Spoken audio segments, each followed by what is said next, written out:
Good morning, everyone. So today, I think a bit of a shorter session with regards to discussing, the assignment brief for the unit that we have completed, which is Unit 1, Understanding the Principles and Practices of Internal Quality Assurance of Assessment. So just a quick bit of a recap. What we've done so far in the unit is we've covered this unit in 4 learning outcomes, which basically started with understanding principles of IQA, then going into understanding what the assurance process actually includes and how do we carry that process, which was the third learning outcome in terms of ensuring various tools that we use, to carry out the assessment process within the organization, and verification of the assessment process within the organization.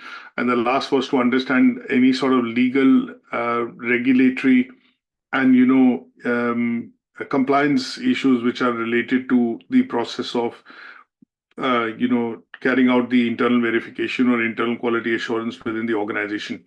Now, there is some part of it that we've covered, this in a bit more detail when we've gone through some of the learning outcomes. Now, in addition to discussing this, what we want to do in the last session is primarily also end up discussing, I would say the assignment brief.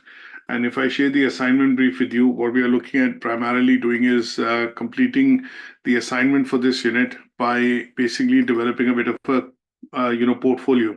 So the assignment brief essentially shows us the learning outcome and the assessment grid. But when we scroll down to page 2, it basically gives us 2 tasks to do in the assignment. Now, looking at the tasks that we want to look at, essentially compiling for the purposes of this assignment, we will look at this from a point of view of a bit of a scenario. Now, the scenario in the assignment brief is not very detailed, but what I would suggest is that when we look at doing this assignment, and primarily because we are looking at from a point of view of CPD, for some of the staff, the idea would be to take UK Versity as an organization or courses for you as an organization in this particular scenario. So the first part of the assignment essentially talks about, asking us to, for this assignment, it says you are required to prepare a report on the context and functions of internal quality assurance.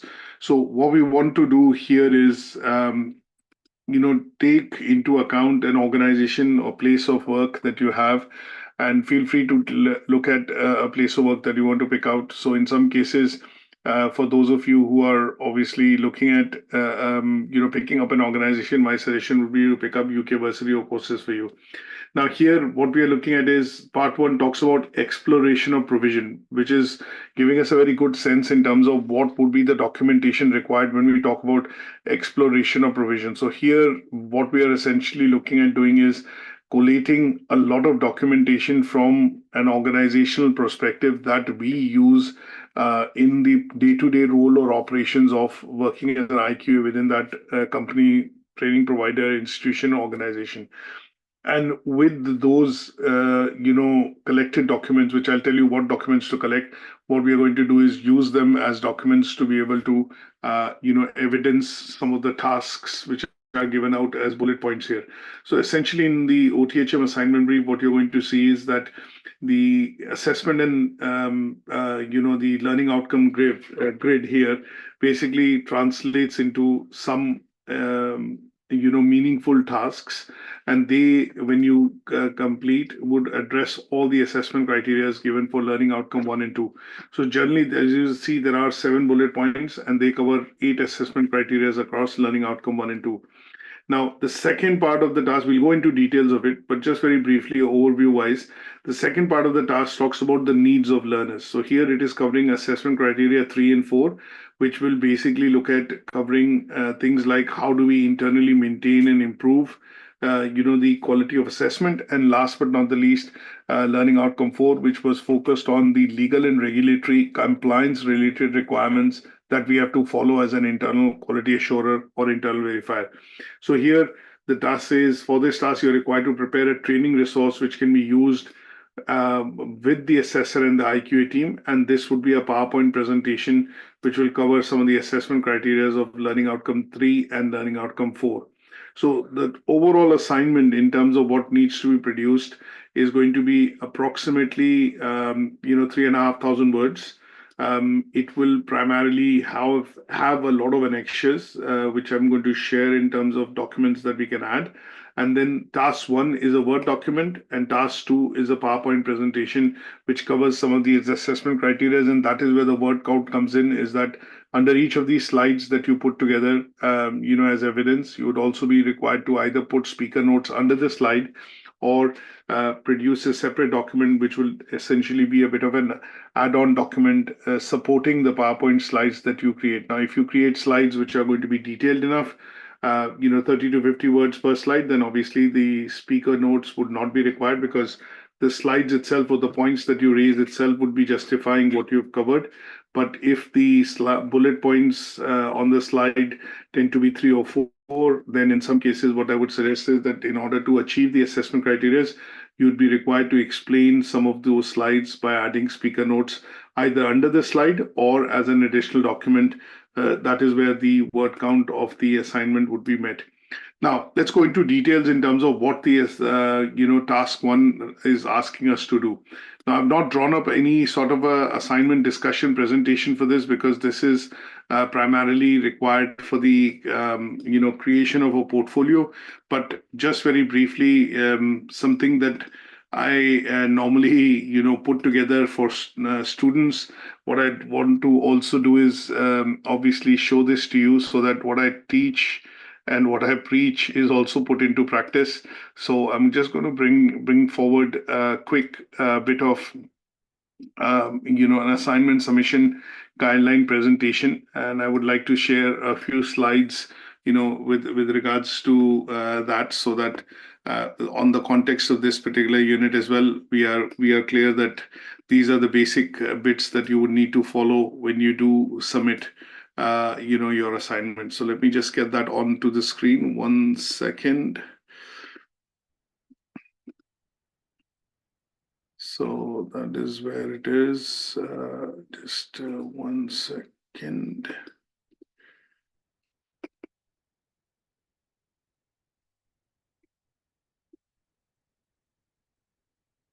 There we go. So let me just share that screen. And then as we discuss this, we'll go across discussing some of the details of the assignment task.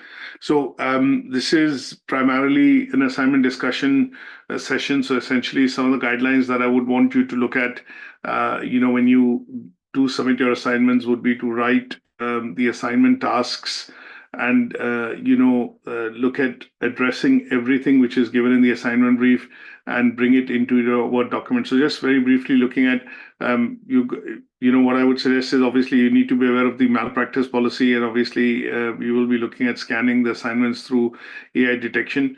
When you do write your assignments and you create the evidence for this assignment, there will be a few annexures that you would have.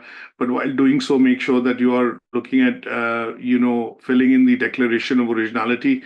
For OTHM in particular, there is a cover sheet which we normally have for the assignments. And this cover sheet essentially, has the declaration and also has all the details which normally go into, the front cover sheet of the assignment. So just sharing the sheet with you. So obviously learner name, your registration number, study center, UK Versity. In the case of RENA, it will be C for you. We look at qualification title, which is the level 4 award in, internal quality assurance of assessment, unit reference number, word count, maybe your signatures here. And obviously, once we check the assignment, the tutor will do a signature here. So this particular cover sheet essentially also gives us an indication that you are agreeing to making sure that the work that you produced is your own. It's not been colluded with anybody or produced in collaboration with anybody. You are aware of the guidelines for assignment submission, plagiarism, and malpractice. Now, in addition to that, very, very briefly, some of the bits that we would want you to be aware of is that when you do submit your assignment, please make sure you write your name in the header or footer. And along with that, what I would suggest is please make sure that you copy the tasks as it is from the assignment brief. But sometimes when we do, the assignment, which I'm going to show you how to do it, but what tends to happen is we forget, essentially putting down the tasks, into the assignment brief as we are expected to do so. So if I just open up a blank document rather than take you through the slide, let's do this as a practical. So for example, if I was looking at submitting this assignment, I'm going to do the very basics of, writing my name and everything.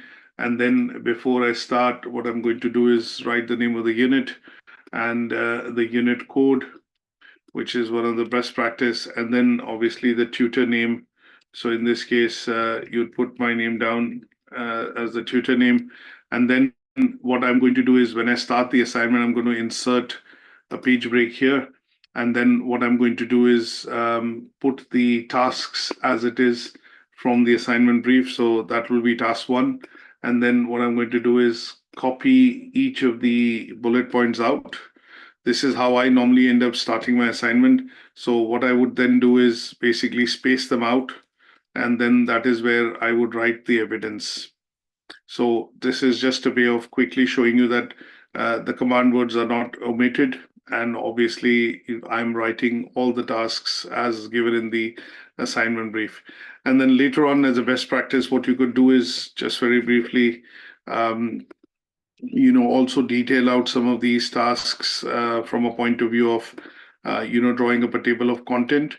And that table of content essentially gives a snapshot or a bird's eye view of what tasks you have attempted, and making sure when you do your own proofreading before you submit, that you have attempted all the tasks in the assignment. So, and similarly, I would do that for task two.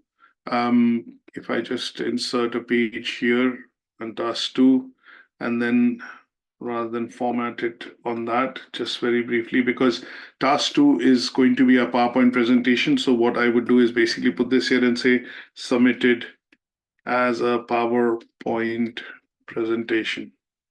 And if you're planning to write your speaker notes, then you could put your speaker notes here. But essentially, otherwise, that would be task two, and that would be your, PowerPoint presentation.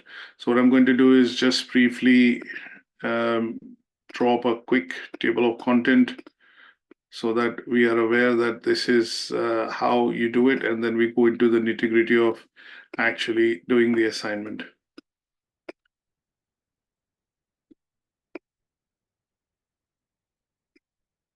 So what I would do here is go in and then quickly draw up a table of content.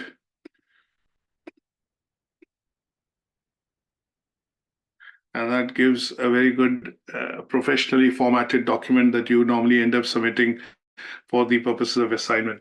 Now, page numbers and basic formatting is covered. Then make sure that you're, if you're adding, bits and pieces with regards to, additional documents, then they could be termed as annexure. And annexure could also be added to your table of content, and that would be followed by, so before the annexure, what I would do is basically add references. Now, in some cases, if you're going to be adding references, they could be added primarily from the UK Versity slides.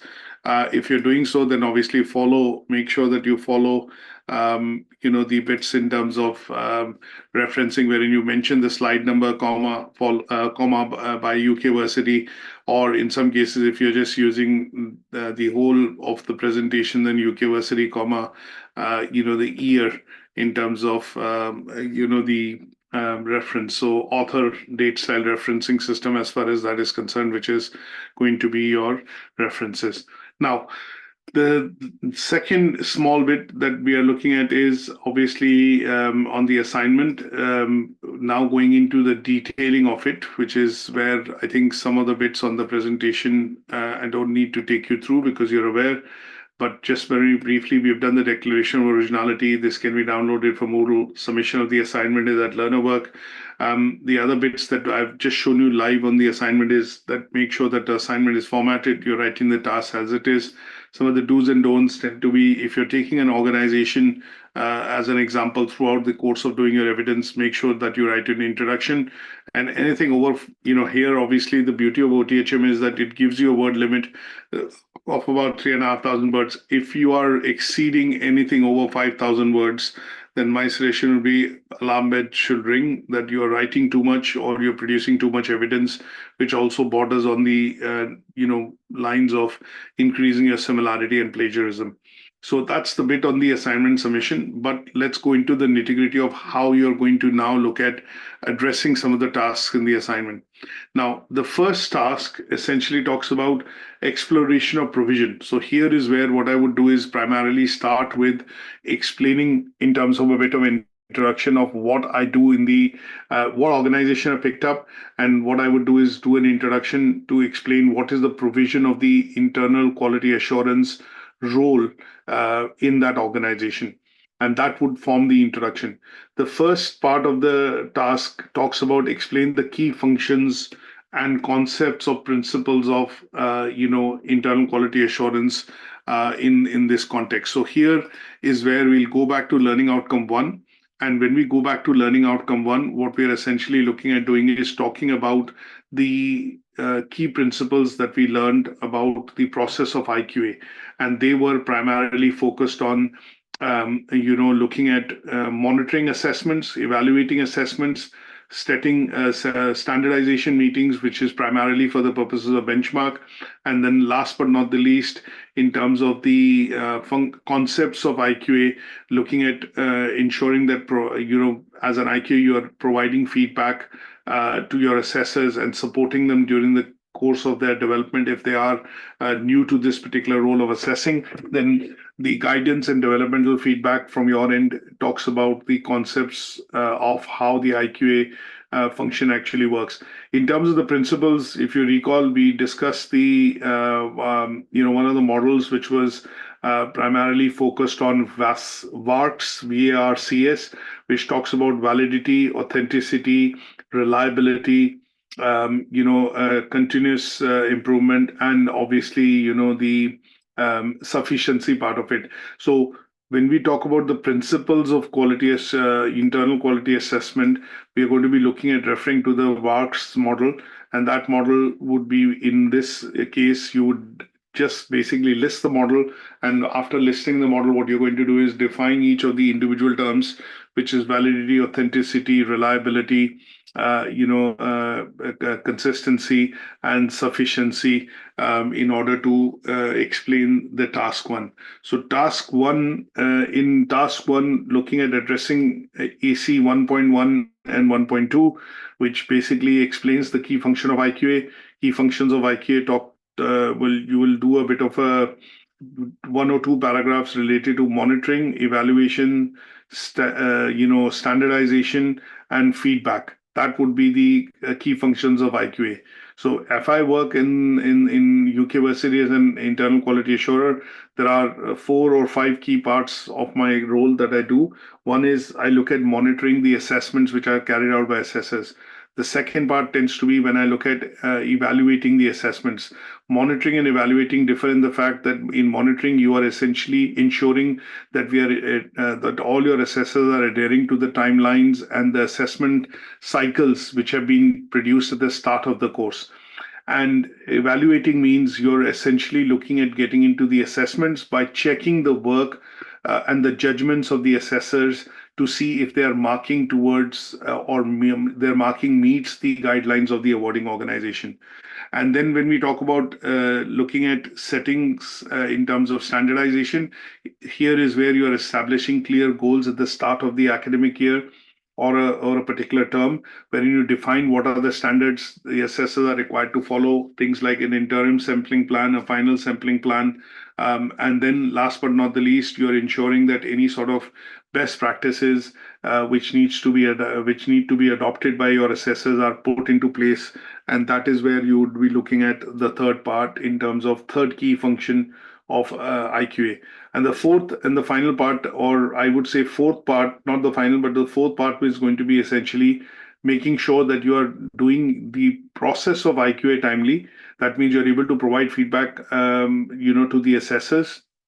And this feedback is constructive in the sense that it helps them build onto some of the best or take up some of the best practices required for making sure that their assessment decisions are accurate, they're not borderline, they're not lenient. And then last but not the least, if you feel that there are gap areas, then that is given as developmental feedback, which leads to further training with assessors. And that is where you carry out, when we talk about the tools and techniques that you use as an IQA to work with your team in terms of assessors, would be not just the bits in terms of training and development, but training and development could cover things like standardization meetings, it could cover peer observations, it could cover teaching observations, it could also cover the commenting and feedback which comes on the EQA or external assurance or quality reports, and those are then fed back into the system to try and ensure that the key functions of IQA that you perform are being performed in tandem with the assessing team. Now, in terms of the principle, that allows you to cover that through the VARCS model, and that would be the key concepts and principles of the assessment, which is related to validity, authenticity, reliability, I would say consistency, and last but not the least, sufficiency. So those would, if you put them down in the first task, that would help you cover, the first part of your task one, which is hitting assessment criteria 1.1 and 1.2. Now, any questions on this, feel free to ask, because it's a bit of a verbatim. I am not looking at, there's no presentation that I've created. So if there are any questions, feel free, because I'm refreshing and relating it to the learning outcomes of the discussions that we've done in the assignment, in the teaching sessions. The second part is explain the role of practitioners involved in internal and external quality assurance. So when we do talk about this part in terms of practitioners, now here what we need to look at is define who are practitioners first. So when we talk about practitioners in the process of internal quality assurance, people who are involved in any shape or form. If you look at practitioners, or if I say stakeholders, practitioners would be essentially, assessors. There would be IQA, people who work as internal verifiers. There would be course managers, essentially, who work, or course managers, program managers, depending on where you're working. If it's a university, it'll be a program manager. If it's a college, it's a course leader or a course manager. In some cases, it could be curriculum managers. And then you look at the management, which is essentially sitting on top, which is the head of quality, or for example, the director of education or the provision. They would be the practitioners. So here, what you have to do is think about UK Versity, if I'm going to take that as an organization, and talk about who are the practitioners first. So identify first yourself.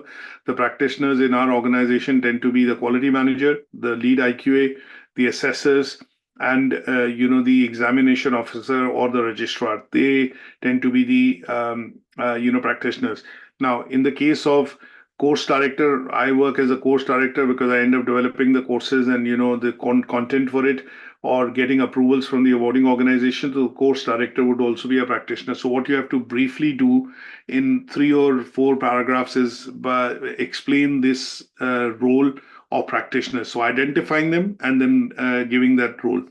Now, would you, sorry, Raman, can I just ask a quick question? Would you, if you're talking about UK Varsity, would you mention names, as in the practitioners, like you said, yourself and everyone that assesses and things like that? Would you mention that in the assignment?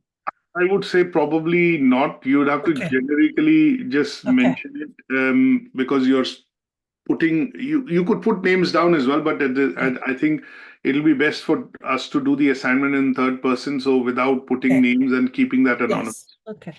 So you could use it as a generic thing, as a cheat sheet later on, for other bits and purposes as well.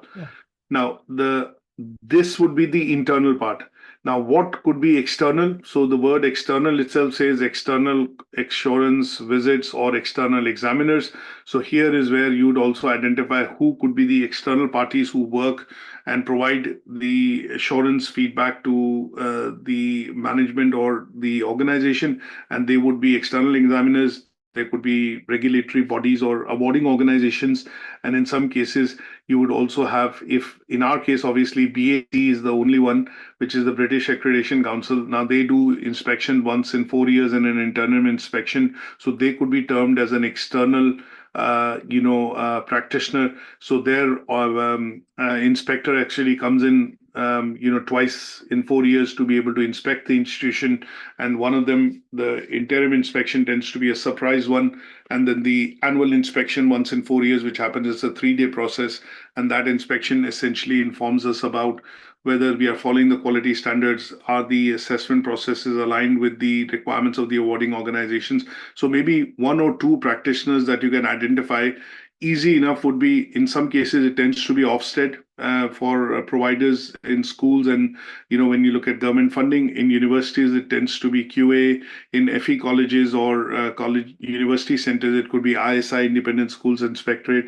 If you're aware of them, then the idea would be to put 1 or 2 external practitioners and their role as well in the internal quality assurance process.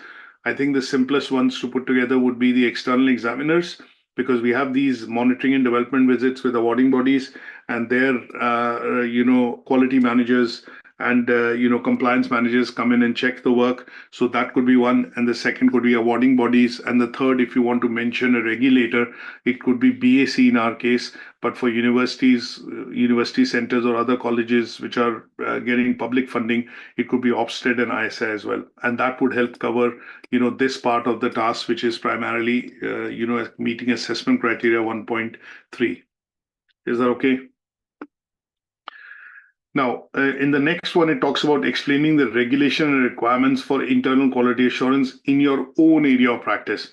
Now, we have covered who are the key internal and external, practitioners involved in this process.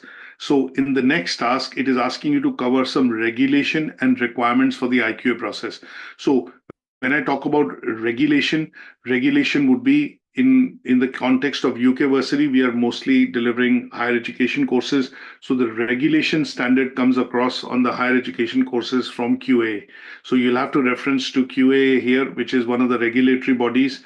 And the other regulatory body that you can put into place would be, because we are not directly under the supervision of QA, but we are under the supervision of the awarding organization. It could be ATHE, OTHM, IFA, Pearson, NCFE, and CASH. So regulations would be related to the fact that we need to follow the regulation and compliance which are set by the awarding bodies.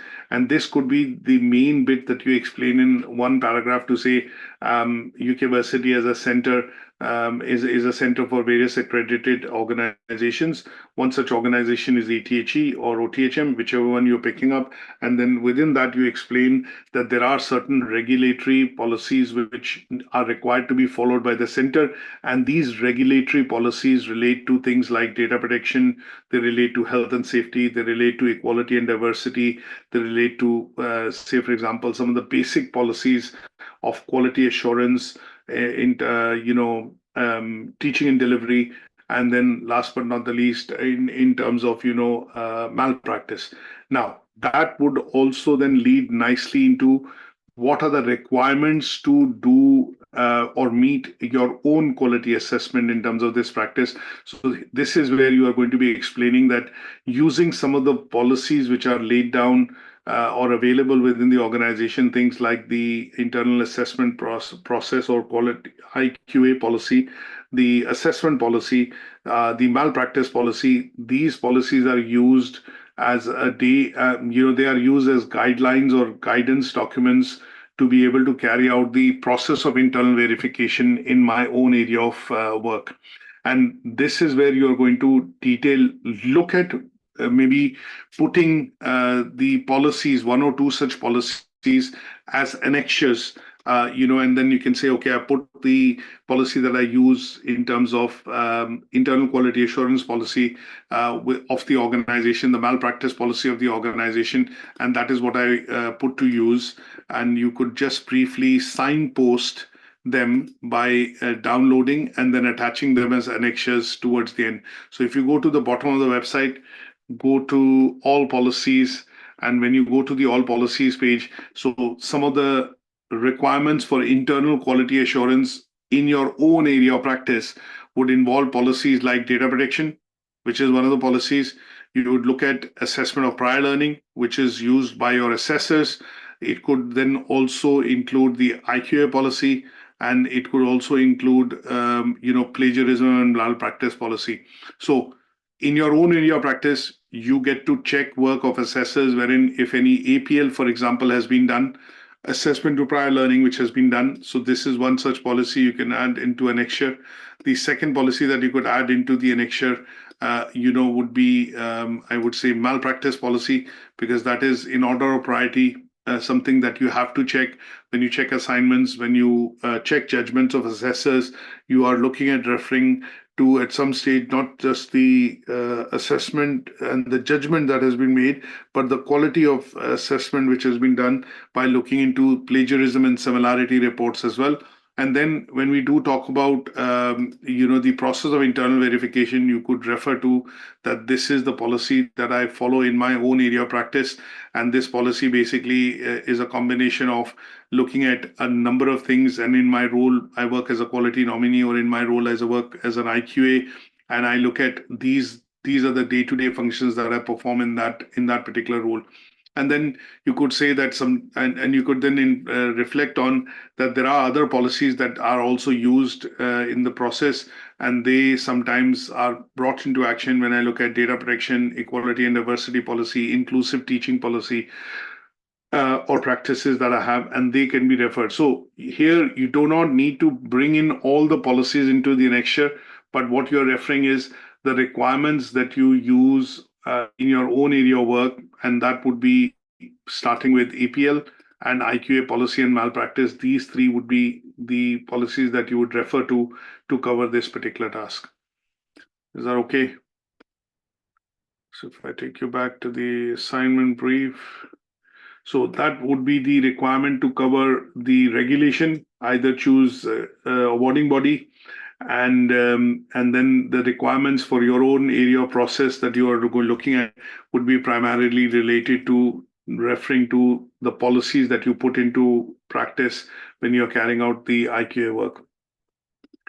Now, the next task is evaluate the importance of planning and preparing for IQA activities. Now, this is where what you need to be able to do is basically explain what are the activities that you do in the process of IQA. So if I just put on my thinking hat for now, without going into any details, and I look at just visualizing what are the activities that I do as an IQA, I need to think of a visit. So an external assurance visit, which typically is planned. Now, when I look at planning for that visit, it will tell me the types of activities that I take into account as an IQA. Now, one of the things that I did recently, which I would, again, this is something you could ask me, and we could look at putting out some of these bits in terms of reports. Now, one of the things that I did essentially for covering this task, what I would do is I would primarily look at the recent, IQA visit or EQA visit that I'm preparing, or I've prepared and sent across, for the purposes of the Pearson visit. So what I did in this visit is, if I look at the IQA folder, there are a number of things that I've done in the IQA folder. And these are the set of activities that I've done and I've planned as an IQA. So this task says, evaluate the importance of planning and preparing the IQA activities. So what are the IQA activities that we normally prepare for an external visit or a verification visit? Those are the things that you need to document here. So one of the first things that I start off with is a planning document. So if I just quickly share my screen, the full screen, in order to ensure that, most of the things are clearly visible. So this is the first thing that I prepare as an IQA. I prepare a visit plan so that my assessors and my team are aware that these are the students' work which is going to be looked at going into the IQA. So this is one of the activities that I do. The second activity that I do is basically just updating the delivery and the assessment plan. So the delivery and the assessment plan basically talks about the summary in terms of the number of students, what units they are studying, when these units are delivered, and then basically putting down the names of the unit and the assessors who are actually teaching these units.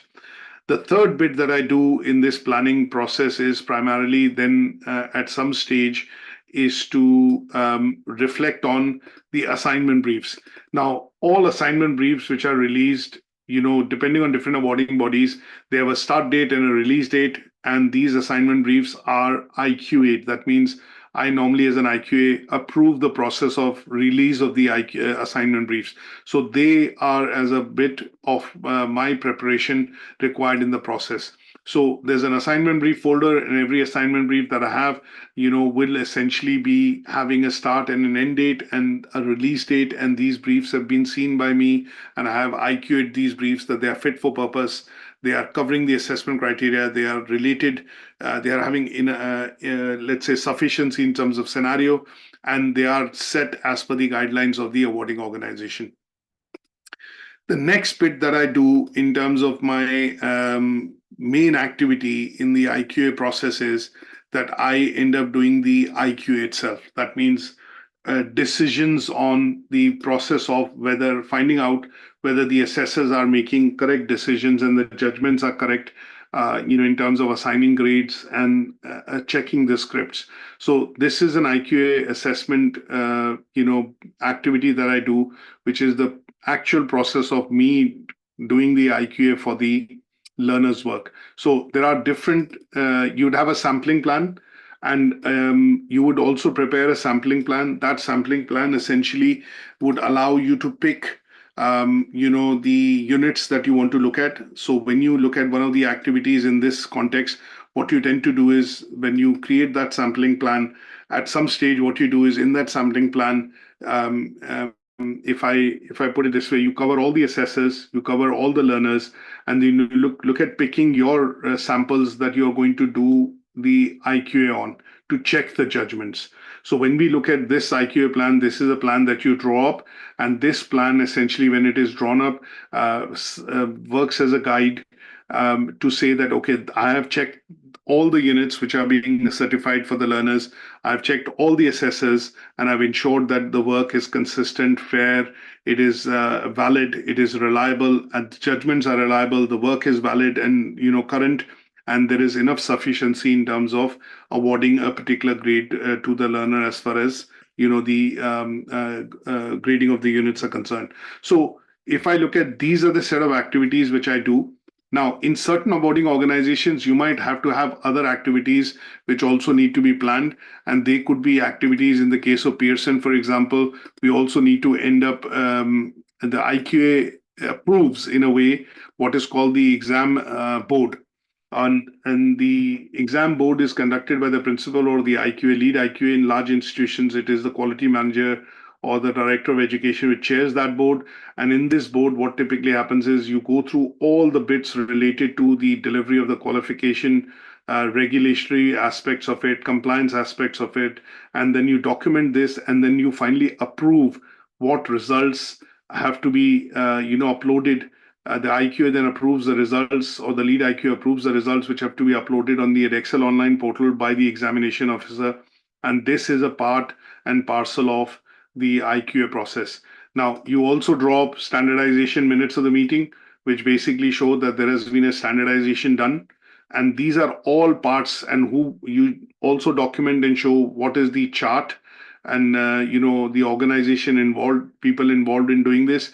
And this is something which is essentially documented as one of the activities that you have carried out across the year.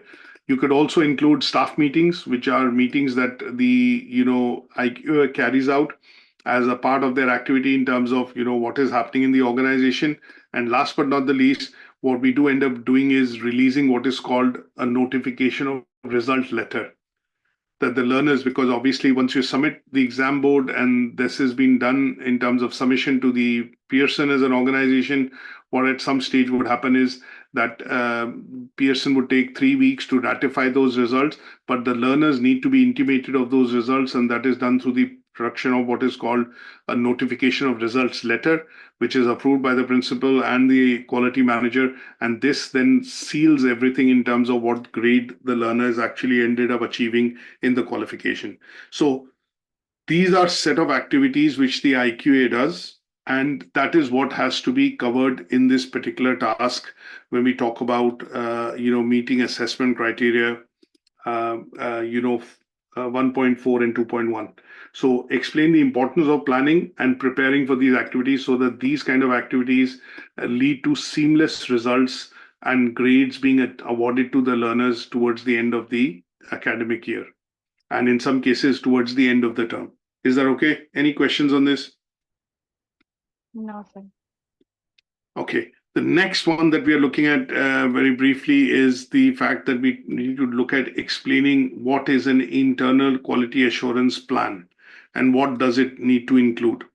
So here we are looking at a sample plan that you could put forward. The one that I've shown as an example, in the case of which I showed right now, just in the case of OTHM as a plan, and that plan could be put together as a bit of a sampler, and then what we do is basically talk about what is the internal quality assurance process and how do you go about that planning side of things is what you need to be able to showcase on this side.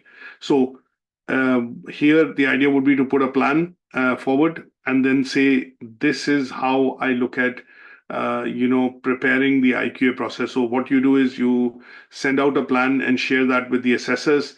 Depending on the plan, when the assessors get it, what they would look at is you would look at sampling the learner's work and the work which has been assessed by the learner, and you would correct and check the judgments in terms of assessment, the judgment in terms of the grades which have been awarded, and that would essentially constitute your plan. Now, planning could be interim and final.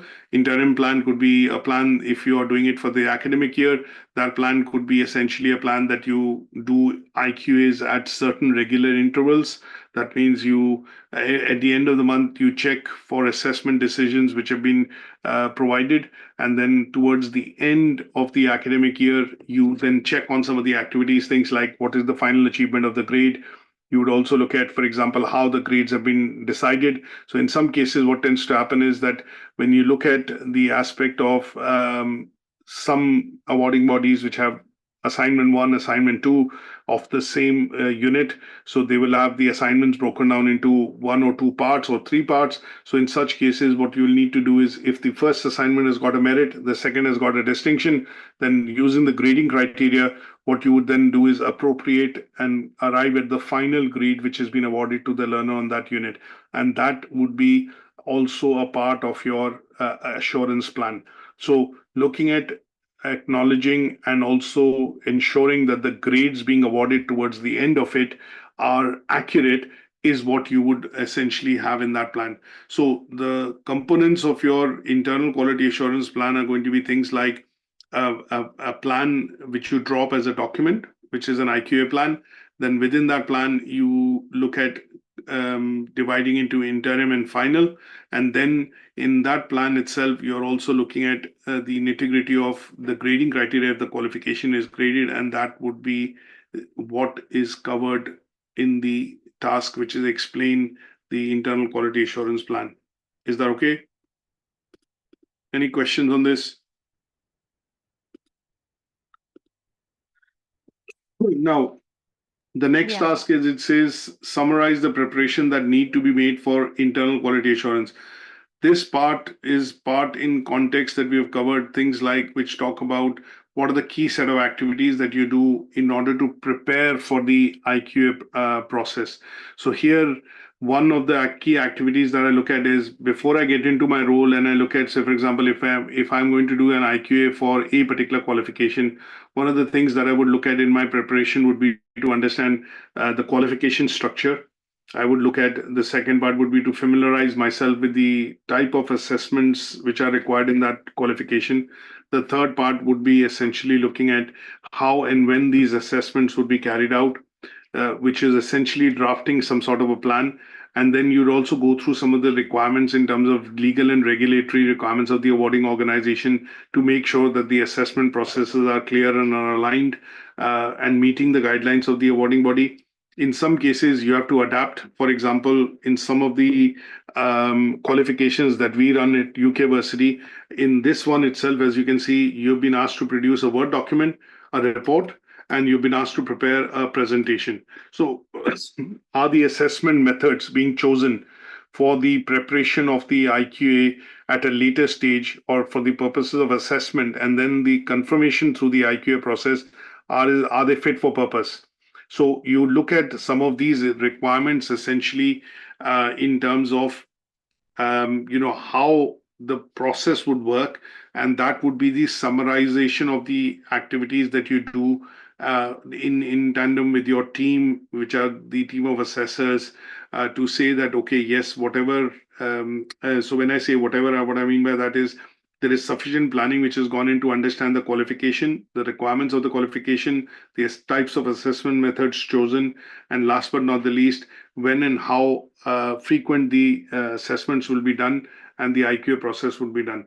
And that would cover the summarization in terms of preparation that you do, because then you are aware of that at the end of the year, there's an external assurance visit. You are aware of that these are the assessment methods used in the assignment for the purposes of checking of the evidence of the students' work as assignments. This is the time frame in which you will carry out these activities in terms of assessment and then verification of the assessment through the IQA role. And then you'd set out clear agendas in terms of when you will conduct a standardization meeting, when the teaching observations and peer observations would feed back into the whole process of training and development for the assessors. And last but not the least, you are looking into any updates which are released by the awarding organizations from time to time. And these updates could be small updates to the specification of the course or the unit. And you are integrating them by communicating these updates to your team, which is the team of assessors, which are essentially teaching assessors and tutors or teachers, which are essentially delivering the qualification. Is that okay? So a table here could be used. In my presentation, I put a table down which basically follows through as in a chronological order. What are the set of activities that you do, and that can be summarized using a table, that these are the preparations which are done before I look at even starting the IQA process. And these preparations are done in tandem. Some you do on your own, some you refer to the awarding body guidelines, some you make sure that there is adherence to compliance related issues, and then some which are put together with the team of assessors and teachers which are teaching the particular course. One big activity which I could put that we do once in 3 years is basically a program review.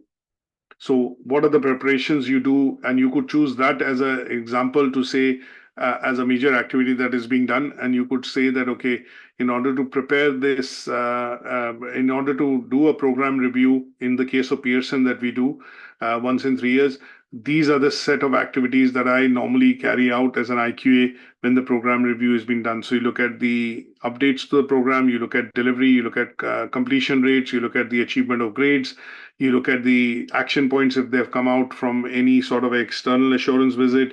You look at going into detailing of the recruitment process in terms of, are the learners achieving grades, and are the grades or are learners not achieving? Is there a dropout? And if there's a dropout, then you go into details of understanding what are the reasons of dropout.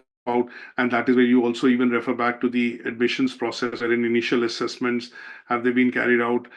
Are the learners fit for purpose in terms of meeting the eligibility requirements for the program? And they would all be summarization of the activities that you do, which is related to this task. The assessment criteria 2.4 talks about analyzing requirements for information management, data protection, and confidentiality in relation to the IQA process. So this task is really simple. If you understand this, what we are looking at doing in this task is you are looking at understanding what are the requirements for information management. How is the data stored within the organization?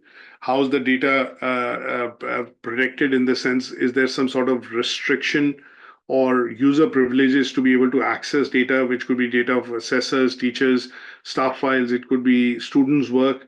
And then what is the confidentiality in terms of working relationship between the assessors and the IQA? So if you look at requirements of information management, one, IQA needs to get information accurately and reliably from their assessors. That means there should be some sort of an IT system within that, wherein the assessors, the teachers, and the IQA see everything on one dashboard. That means you're able to see all the work related to the learners, all the work which is being produced, assessed, scanned for plagiarism. All that should be available through the route of systems. So systems could be plagiarism systems. Systems could be a system where the submission of work happens. Systems could be where all the teaching and learning material is stored and is easily accessible across the team which is involved in working through these qualifications. So that would be the information requirement. Now, data protection requirements would be when you're looking at meeting the compliance of the educational institution in terms of the data protection policy. You're also looking at how the data is handled, stored, and retrieved. So generally, in all organizations, even in UK Versity, we have to store all the data for up to 4 years as per awarding body requirements.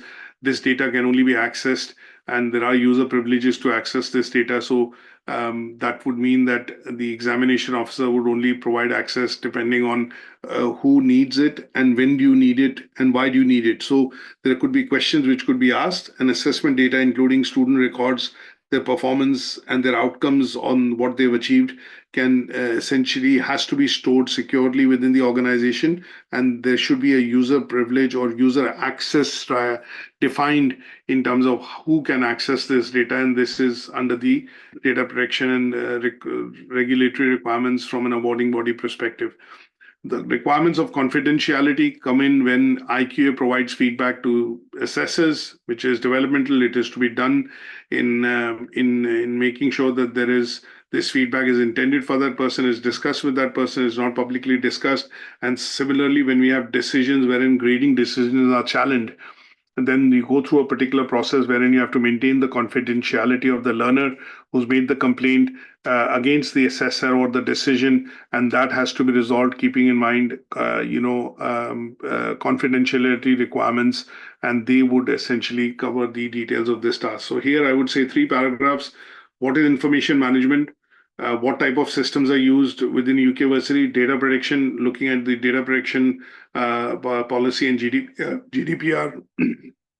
And when I talk about confidentiality and handling of documents, storage of records would be something that we talk about as far as this task is concerned. So this brings us to the end of task 1 discussion. Now, very briefly, conscious of the fact that some of us have classes at 10, the part 2 of the task is asking us to prepare a training resource, but essentially a presentation which covers some of these bullet points. Now here they cover assessment learning outcomes 3 and 4. So the first part talks about looking into details of what are the criteria used for judging the quality of assessment process. Now here, when I talk about assessing the quality of assessment process, what we are looking at going into is the reference to, again, the VARC model, VARCS.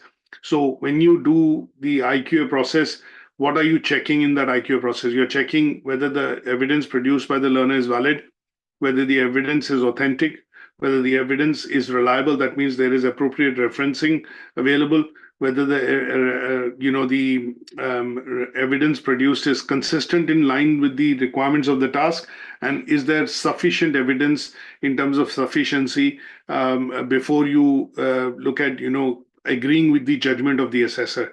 So here, if you just cover the VARC model, that would be good enough, and that is where the bits in terms of this task is done. The second part of the task talks about summarize the types of feedback, support, and advice that you may be giving to assessors in order to improve the quality of the assessment process. This is where I would suggest that you put down a table, and that table would essentially summarize the different types of assessment methods and how you provide feedback. So different types of assessment methods we've talked about is formative and summative, but within that formative method, you could have quizzes, you could have, say, for example, multiple choice questions. Summative processes could be exams, could be assignments, could be case studies. So basically, there are 16 different types of assessment methods. You could do a table of the common types that we use at UK Versity, and that would be good enough for this particular task. In each assessment method, what you have to do is you have to explain in the third row. If you do a table, first is the type of method, second is what are the various routes in those assessment methods. So if I take formative, the routes in that method would be multiple choice questions. It could be short answer questions. It could be, say, for example, role play. It could be group discussions. And when I look at summative part of it, it could be assignments, case studies. It could be, say, for example, exam that the learners sit. So that is the second column. The third column is comment, in terms of explaining what is the type of feedback you give on that process. So if it's an assignment, it's a feedback that we provide, which is summative feedback through commenting. If it's an exam, it is obviously the checking of the exam results and then coming to a final grade. If it's a role play or a group discussion or a multiple choice question, then how that feedback is provided to the assessor is what needs to be summarized in this particular aspect on the types of assessment methods and how do you give feedback feedback to your assessors in order for them to improve on and meet the criteria of the assessments which are set as per the awarding organization. Is that okay? So a table here, when it says summarize, I would always suggest a table. Now, the next one is explain standardization process in relation to assessment. So this task is about explaining how do you do or carry out the standardization process. So if I put on my thinking hat without going into details, how is a standardization exercise run? So you need to visualize it and then you need to bring it out to explain it in terms of words. So how do we run the standardization exercise? The standardization exercise is run by carrying out a standardization or a process through which you are going to standardize the assessments which are carried out by assessors. So how do I start that?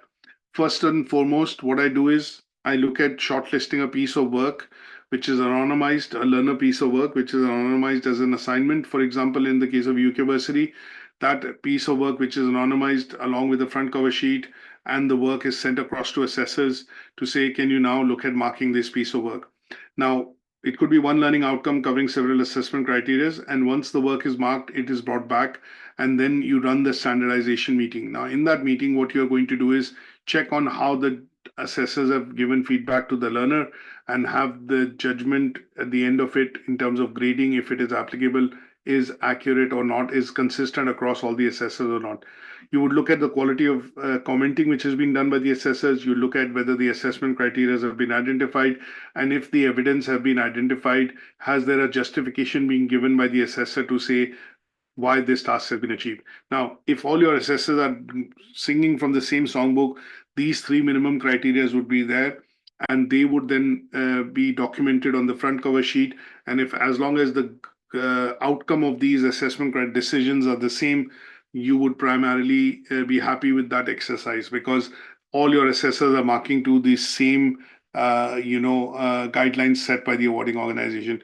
But if there is a variation, if there is leniency, if there is, say, for example, borderline marking, then you would basically standardize it to say that, okay, this comment or this particular judgment or this particular reasoning is not meeting the criteria. This is where it needs to be. And that is what you carry out in a standardization exercise. So this is what you need to explain in this particular task of how it is carried out in relation to assessments that you do. Is that okay?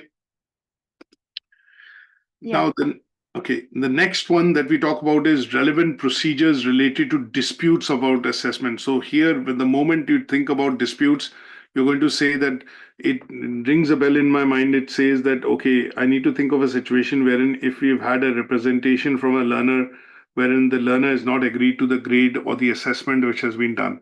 So if there is an assignment that as an assessor has marked and you failed the learner in the assignment, or you've asked the learner to resubmit, but the learner has made a complaint saying that, no, I have fulfilled the work, my work is sufficient, and I don't agree with the decision of the assessor. So when such a dispute in such cases arises when you look at summative assessments.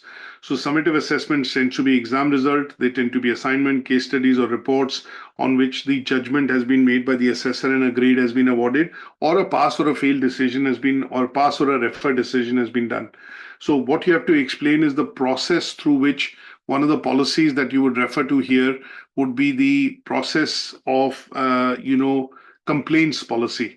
or academic misconduct oblique claims policy. So here is where I would suggest that you refer to the UK Versity policy of complaints. You go onto the website, go back to the policies again, and within the policies here, you look at academic complaint and appeals procedure. This is where you need to explain that why a dispute occurs and how, if a dispute occurs in the region of assessment, that means it's related to assessment. That is why you pick out this policy, and this policy explains how you would go about resolving that particular complaint, how you would address that complaint. And this is where this task would be essentially covered. Is that okay? So this part of the task essentially, or the task which has been set, talks about you discussing a dispute on assessment which comes in, and that could be because the assessment is not meeting the requirements or the learner is challenging the assessment. The next one talks about regulatory issues, policies and procedures which are relevant to IQA process. So here, again, going back to policies, you would look at picking out two policies in particular, the internal quality assurance policy and the APL process, for example, and you would explain what are the reasons why you need to follow these policy. So in such cases, you would pick out, there are number of policies. There are 13 policies which IQA need to refer to. So you could pick out a data protection policy, an equality diversity policy. You could pick out, say, for example, plagiarism policy. You could pick out an assessment malpractice policy. You could pick out, for example, a complaint policy. You have to look at listing all these policies and procedures down, and maybe because it talks about evaluation, you would need to then look into going into details of one of the policy and explain how, as an IQA, you use that policy. So in the previous task, we have taken the academic misconduct policy or the complaints policy, sorry. So here in this case, you could take out an academic misconduct policy or a plagiarism policy and then explain why this is a legal issue. So a legal issue is awarding bodies prescribe that similarity cannot, or plagiarism is considered plagiarism, the work, if it is having more than 20% similarity. So the legal issue is that if the learner work is over 20%, then it is considered plagiarism, and you have to use the malpractice policy to be able to put that into practice, to explain to the learner that why this is malpractice and how it can be dealt with. So one thing that you would do in this case would be the learner would get to complete a Harvard referencing presentation training. They would need to learn how to use a third-party site reference generator to generate references, how to paraphrase, and that would be the part which the learner would go through. Now, the assessor would be responsible for ensuring that they should look at the plagiarism reports or the AI detection reports, and those reports should inform the assessor that the work has been copied and has been plagiarized. And this, if you explain, would cover the legal issues, which is the requirement from the awarding body side, policy, which is the plagiarism policy, and what procedure you follow in terms of training for the learner, first warning to the learner to avoid using say, for example, an assignment writing software, or, for example, advise the learner on paraphrasing and referencing, and that would be the process that you would explain when we talk about this particular task of evaluating legal policies and procedures relevant to IQA process. Is that okay? Yeah. Now, the next task talks about evaluating different ways in which technology can contribute to the IQA process. Now, think of some of the technological advancements which are happening in the field of higher education and teaching. And that is where what I would suggest is some of us have exposure to them. So when we look at, for example, the IQA process is pretty much now electronic in universities and large FE colleges, wherein typically they use a software like Pro Monitor or Blackboard, or in some cases where we are implementing what is called Mahara, which is a combination of Moodle and learner management system and the assessment system and IQA system, which will be applicable and workable from 1st of July. And that would mean the learners would be able to submit work electronically. They get a receipt. The assessor gets a notification that the work has been submitted by the learner. Once the assessor feedbacks and puts the comments down, that IQA will get a notification from the system to say that you need to go and now look at the assessment decision and ratify that decision. So technology that we talk about in terms of the use of different ways in which technology can be used within the IQA process is one is automation. And the second part is enhancing the assessment process and delivery. So it would become electronic. It would say, for example, what does technology facilitate? That is what you have to think about and put in this particular task. So the tools that we use to verify assessment and ensure that the process happens, promptly or quickly, those are the tools that we need to refer to. So, for example, one of the tools that we use in this process of IQA and assessment is, say, for example, Turnitin Studio or Turnitin or a plagiarism software. The second part of the tools that we use is a learner management system. The third tool, learner management system, in our case is Moodle right now. Some universities have Canvas, some universities use Blackboard, and some schools and sixth form colleges use a system called Pro Monitor. Now, you need to be aware of these, but generally speaking, in the context of UK Versity, you can mention Moodle. So when we talk about systems, these systems allow these technological systems allow assessments and quality assurance or processes to be hastened or fastened. Now, the other advantage is technology also allows us to electronically archive and retrieve the documentation and evidence, quickly. If I go back 10 years, most of the awarding body insisted on, printed scripts, assignments which were annotated, hand annotated or, written. But over the years, what we've seen is slowly and gradually we moved to an electronic system of, usage on assessment and IQA.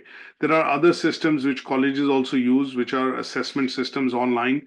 And because education is online in our context, we have to have systems which are allowing systems like Dropbox, for example, for storage, and learner management system like Moodle are allowing these processes to be happening virtually. That is what you need to cover in the aspect of evaluating different ways in technology can contribute to the working of the IQA process within the organization. Now, in the recent couple of days, I've also implemented, marking through AI. So there is very little marking which we are doing right now through assessors because we have created automatic marking, and that automatic marking for scripts can happen pretty much at a click of a button because all I need to do is upload the assignment, and technology there is helping us to do automated grading and feedback, which can be done for any assignment across any level, as long as this technology, which is the use of AI right now and language learning model, is allowing us to do this. So again, technology comes into that. The third use of technology would be, analytics. For example, at a snapshot, if I want to look at what learners have completed, what units, what is the teaching and delivery happening, the use of technology and the dashboards in terms of, for example, the Blackboard analytics or Moodle analytics in terms. So one such question could be where technology comes into the usage. When I talk about external examination visits and they come in and they say, can I look at the Moodle log for this particular learner? Can I look at how many hours the student is studying on the learner management system? So what we can do is we can go into the use of, analytics, and this use of analytics can be done through the route of technology. So if I go into, for example, Moodle, in our case, and if I want to look at user logs in terms of how they are using, how much they are using, when they are logging in, I can go into all these and actually check, reports in terms of logs for the students in terms of access. And I can do that for any course. I can do that for example, any student across the courses that we are running, and that would facilitate what is called, again, analytics, or the use of analytics essentially, for these students. So if I look at, get these logs, there are 3 students currently on the HRM course at level 7, and I can go ahead and see which learner is using and what activity they are completing at any given point in time over a period of time. And that is use of technology for looking at, analytics part of it on Moodle, as you can see. So I've got 3 learners, Johnson, Kurum, and there's another one who's joined recently.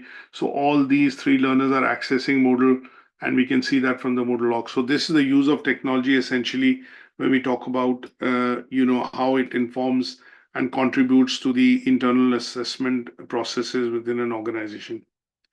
Is that okay? And in my case, if I look at ChatGPT, just to show automation.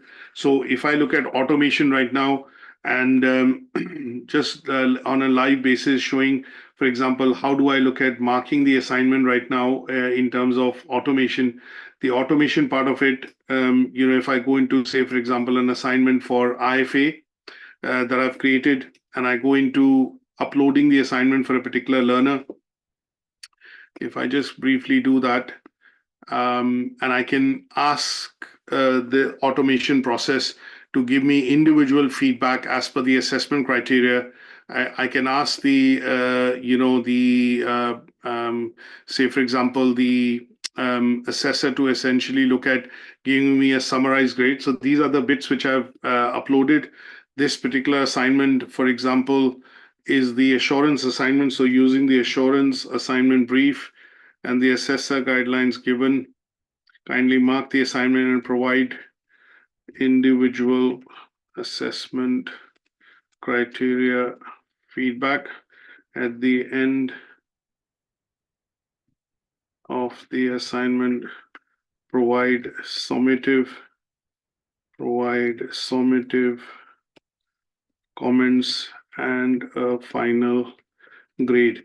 Now I can even tell the this particular bit, so using the assurance assignment brief, I can also say the learner name is Mark Reynolds and the assessor is Anjum Satar.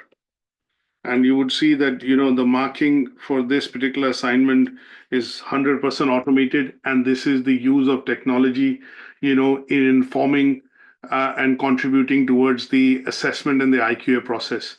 So it will recognize first what are the assessment criteria in the unit, in the assignment. It summarizes that for me first to make sure that I'm not missing out on any of the assessment criteria. And then it gives feedback on each of the assessment criteria by analyzing the assignment. It says Mark Reynolds clearly defined term assessment, showing a comprehensive understanding, blah, blah, blah.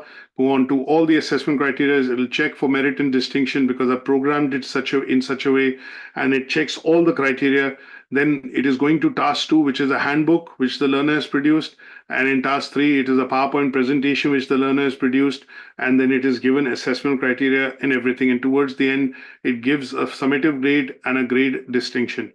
Now, this is something that I can check going in by manually opening the assignment and checking the work. But this part of it primarily now tells me that the work which has been submitted by the learner is 100% complete.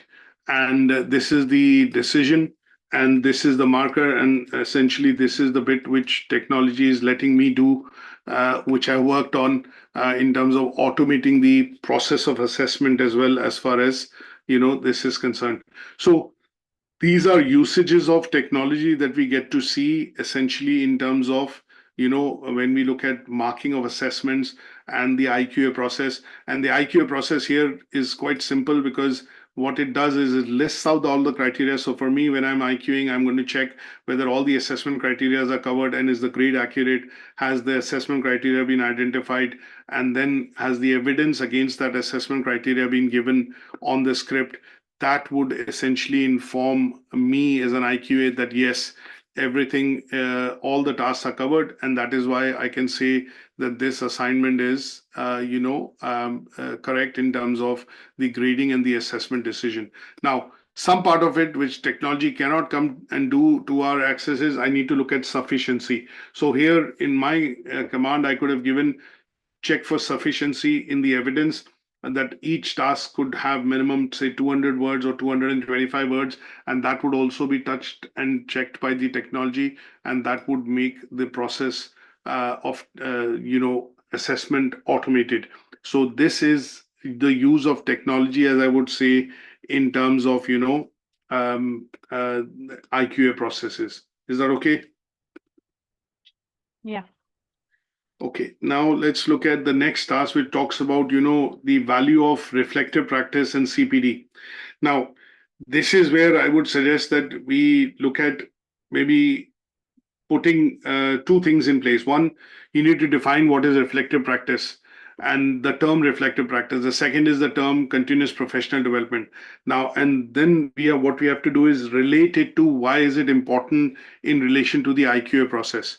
So what I would do in this particular task would be to put my own CPD, just as an example, and using the CPD that I put in, I would explain how this is relevant to the IQA process. So in the CPD, what I tend to do is, so again, I would quickly mention that imagine if you're working in the IQA role and you're working with a few assessors, what you have found out as an instance is that one of your assessors is obviously marking assignments which are borderline.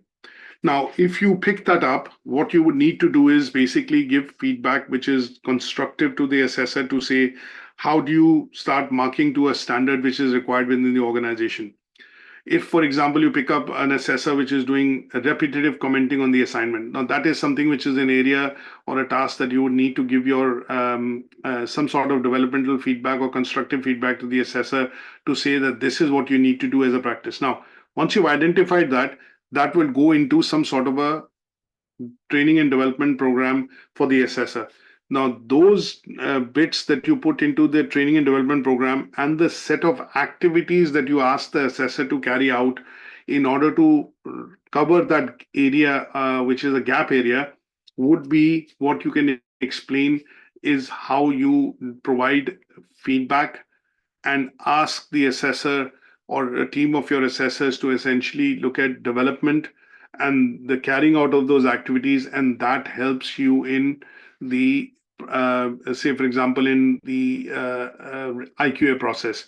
So thereby you are helping the assessor achieve a certain level of assessment which is required, a certain quality and level of assessment which is required by the assessor to start assessing and meeting the guidelines of the awarding body in terms of the assessment for those for a unit or for those assignments.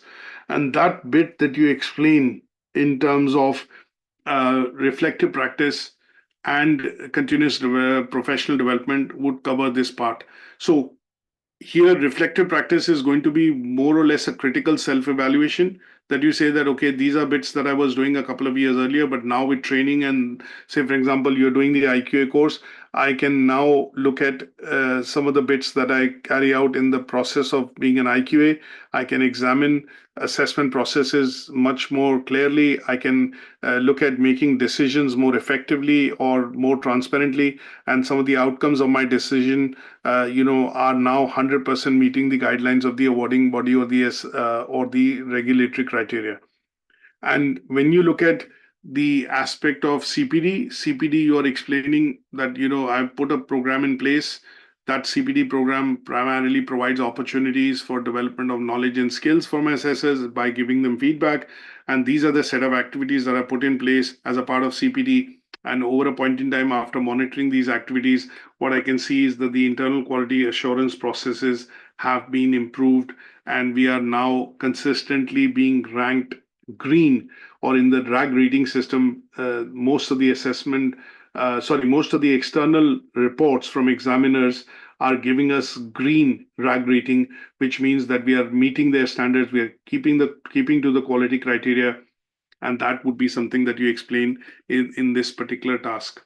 So again, you have to visualize an organization, you have to look at the process and how you're contributing to that process, one in terms of integrated reflective practice, and the second through the process of continuous professional development, which is feedback that you're giving to assessors to ensure that they are acquiring knowledge, they are developing skills, they are meeting the compliance and standards of the awarding body in terms of assessments and other activities that they carry out. You're also looking at putting assessors into professional training, wherein they go and attend, say, for example, awarding body events, which would help in improvement of the overall quality assurance processes within the organization. And that, along with a reflective practice approach, which is to ensure that, when I say all of your assessors are essentially looking at, following, say, for example, in this case, if you remember the CLOBS cycle or the framework that we discussed, gives a reflective cycle that we discussed in terms of the 4-step process of how you reflect on, ensuring that you are essentially, planning, which is primarily to teach. Then you're looking at self-assessment. You're considering any changes that can be done or adopted to your practices, and then finally, using that practice to teach and deliver and assess within your class or with your students, and that would cover the part of this particular task. Any questions on this? No. No. Last task that we have is evaluating requirements of equality and diversity in relation to internal quality assessment. So here you need to be aware of the equality and diversity policy at UK Versity. That policy, what does that policy mean? So first in this task, explain what is Equality and Diversity Act or Equality Act of 2010. That is what you need to start with in explaining this act. Then you signpost it with the equality and diversity policy within UK Versity, and then explain what is covered in the content of that equality and diversity policy. So brief explanation which covers that there is no discrimination, my teaching practice is inclusive, I provide equal opportunities, or not I mean the teaching side of things provides equal opportunities to all learners studying a particular course. And when we talk about one of the things which IQAs have to sign off, via the IQA hat, look at the IQA form. There is a form, there is a tick box that we have to do in ATHE sheets. And obviously, if I just bring that in front of you, just one of them talks about any sort of special adjustments or reasonable adjustments which have been done for example, blah, blah. So in assessing or, in assessing learners' work. So if I just bring one of those sheets out, the front cover sheets, just for reference purposes right now and related to this. So if you look at this sheet, this is this particular guideline in terms of, reasonable adjustment is there in all the assessment sheets that you have to, that we work with all awarding organizations. So it says, please specify the consideration or adjustment provided if any reasonable adjustments have been done or granted to the learner. So why are these two here? These two here directly reflect on the requirements of equality and diversity policy. For example, if there is a learner with special disabilities, or when I say special requirements, this could be a disability, then in such cases, reasonable adjustments have to be made, which means either you allocate more time, you allocate, for example, in the case of NCFE, we have had one incident over the last 8-9 years wherein a person was severely dyslexic. She was required to take exams. She provided us a report from Manchester College that she is severely dyslexic. Then we spoke to NCFE, and NCFE then allocated the use of a scribe to write that test.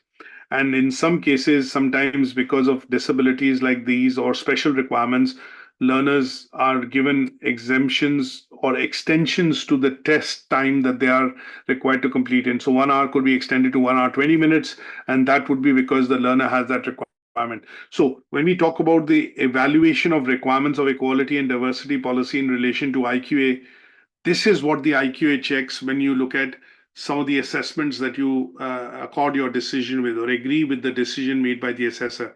And you check whether any reasonable adjustments were made, whether any special considerations were given, like extension of a deadline. In the case, I've given example, extension of time limit to do an exam.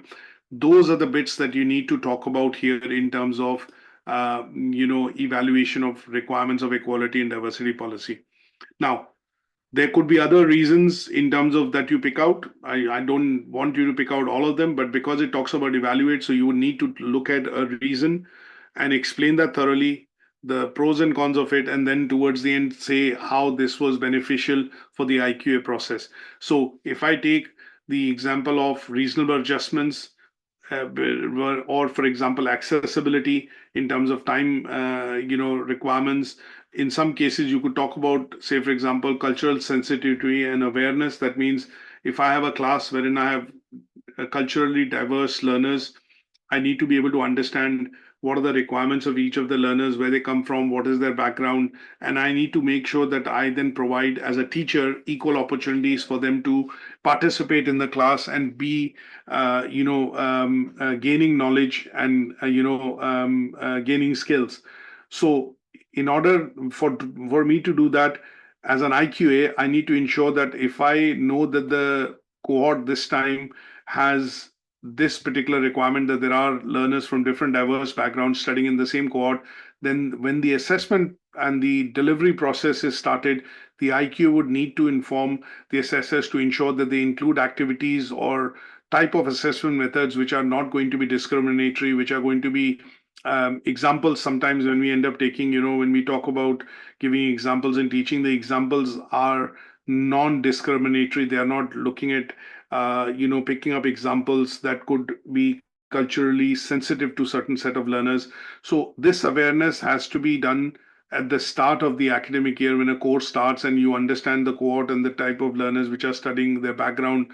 And this bits which these understandings that you put in place refer to equality and diversity policy.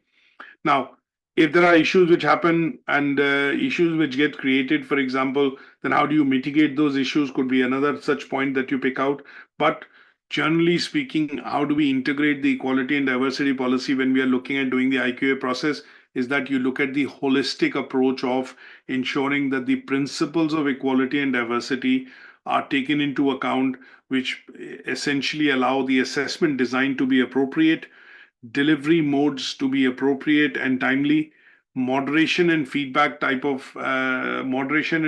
activities typically are taken into account in such a way that the type of activities that you do are going to be non-discriminatory.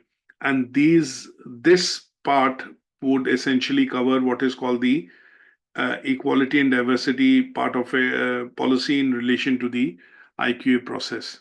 Is that okay? Any questions on this? No, I was just going to say, do you know the first part of it? It says 3,500 words. So are you expecting the first part to be 1,750 and the second part to be that much, like balance it out? I would probably not say so convincingly because there are some tasks wherein you look at evaluation, you might have to write a bit more. Explain part would be slightly less. So if you look at how many evaluate are there, I think there are 5 or 6 evaluatory tasks. So maybe word limits might vary, but that's a flexibility that you can, I would say exercise on the basis of the task that you're doing, and in that task, how much evidence is required to be put in, if that makes sense. I wouldn't probably, just go literally by 1,700 here, 1,700 here, because this part is presentation. And I think in this bit, you would have to put the key bullet points on the top. Say, for example, when I talked about equality and diversity policy, I'm looking at, the policy and the act, and then I signpost the policy of the organization. And then I take out one example in the slide. So if I put 2 or 3 slides for it, first part is Equality and Diversity Act. Second part could be, the policy of the organization, and third could be what is it that I use in this policy. So say reasonable adjustment, or look at equal opportunities, and then you have to explain this, because on the slide you might just put bullet points, but you might have to explain in 30 to 50 words each of these and use the policy to signpost it. So some part of the policy that you add in the annexure is not directly contributing to the word count, but if I look at the overall document that you produce, it will still add up, although annexures are always excluded. So in some bits wherein there are higher order command verbs, although this qualification is only pass, there is no grading, but I think you might need to explain and write a bit more in certain cases rather than, in some of the other tasks. So you would need to decide accordingly. It's your decision. I would say it is the learner's decision in terms of what evidence you would put and create. And in some places, if you're signposting it, then obviously in some cases, that would mean that you explain the part, the evidence part of it, but the signposting is in terms of the adding of that policy or that document in the annexure, like an IQA plan. So you're not starting from scratch, or a policy that you're explaining, but you're adding it in the annexure as as a policy for evidence in the annexure, but you're explaining it in the assignment. So that is how I would look at it. Thank you. How long do we get to do it?